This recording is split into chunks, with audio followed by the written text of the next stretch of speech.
कोई भी मनुष्य किसी भी अवस्था में क्षण मात्र भी कर्म किए बिना नहीं रह सकता। यानी हर क्षण मनुष्य कर्म कर रहा है, क्योंकि हम 4 तरीके से कर्म करते हैं।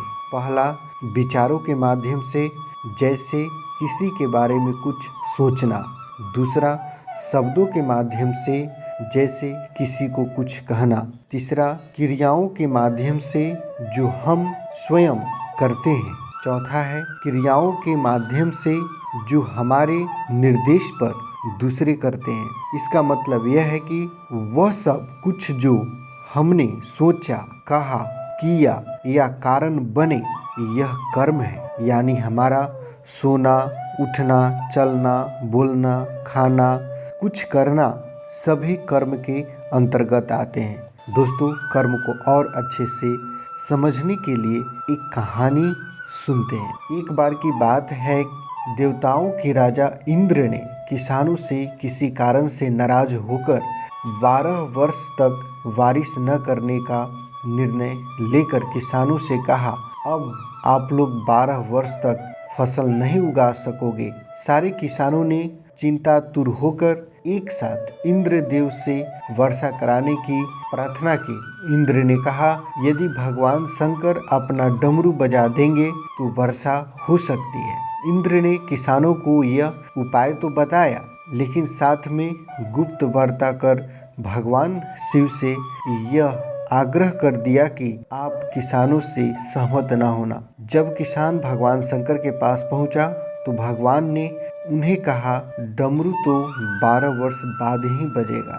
किसानों ने निराश होकर 12 वर्ष तक खेती न करने का निर्णय लिया।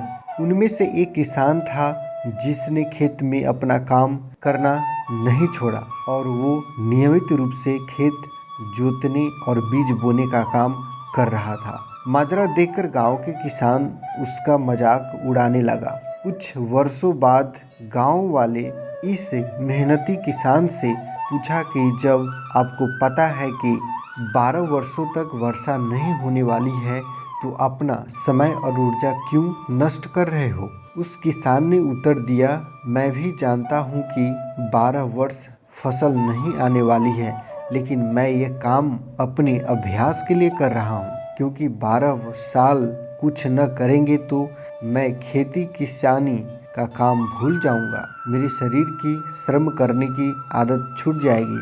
इसीलिए ये काम मैं नियमित कर रहा हूँ, ताकि जब 12 साल बाद वर्षा होगी तब मुझे अपना काम करने के लिए कोई कठिनाई न हो। ये तार्किक चर्चा माता पार्वती भी बड़े ध्यान से सुन रही थी। बात सुनने के बाद माता पार्वती भगवान शिव से बोली, प्रभु आप भी 12 वर्षों के बाद डमरू बजाना भूल सकते हैं। भगवान शिव माता पार्वती की बात सुनकर चिंतित हो गए। भगवान शिव अपना डमरू बज रहा या नहीं ये देखने के लिए उन्होंने डमरू उठाया और बजाने का प्रयत्न करने लगे। जैसे डमरू बजा वैसे ही बारिश शुरू हो गई। दोस्तों, जो किसान अपने खेत में नियमित रूप से काम कर रहा था, उसका खेत में भरपूर फसल आई। बाकी के किसान पछताने के अलावा कुछ न कर सका। दोस्तों, श्रीमद् भागवत गीता के 3 अध्याय के श्लोक 5वें में बताया गया है कि प्रत्येक व्यक्ति को प्रकृति से अर्जित गुणों के अनुसार विवश होकर कर्म करना पड़ता है। अतः कोई भी क्षण भर के लिए भी बिना कर्म किए नहीं रह सकता। यानी कि ऐसा हो ही नहीं सकता कि मनुष्य किसी भी काल में क्षण मात्र भी बिना कर्म किए भी रह जाए। हमारी दुनिया ऐसी है कि हम चाहे या न चाहे कर्म तो हमें करना ही पड़ेगा। कर्म न करना भी कर्म करना ही है।